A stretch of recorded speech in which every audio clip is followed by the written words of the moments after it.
তোমরা দুইজনে আমি বাজার করবো একটু করে দাও।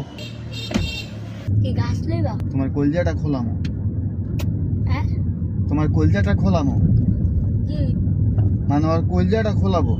কি করবো? ভিতরে যে কলিজা থাকে না, ওই কলিজাটা লাগবে।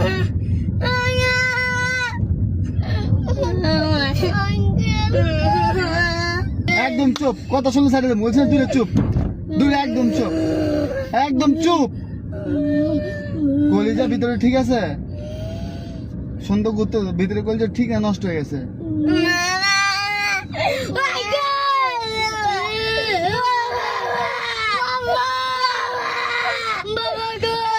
এটা কি জানো? বলো এটা কি জানো? না না না এটা কিডনি খোলা, এটা দিয়া। ভাই আমাকে না না করে দাও ভাই। এখন তো যে কোনো একজনের কলিজা দিতে পারবি? না ভাই ভাই ভাই তুই জাগা, তোর এই বন্ধুরা আমি রেখে দিই। না ভাই বন্ধুর কয় জায়গায় বইতো, না দিব না দিব তোর কলিজাটা মনে হয় খাইতে অনেক মজা হইব যদি বাজি করে খাই। না তোর ভাই কলিজাটা দিবি নাকি আর কলিজাটা রাখুন ক? ভাই এনে মাফ করে দাও। তাহলে তোর ছেড়ে দেবো, না ভাই না ভাই না তোর রেখে দেবো, না করে দাও। তাহলে অনেক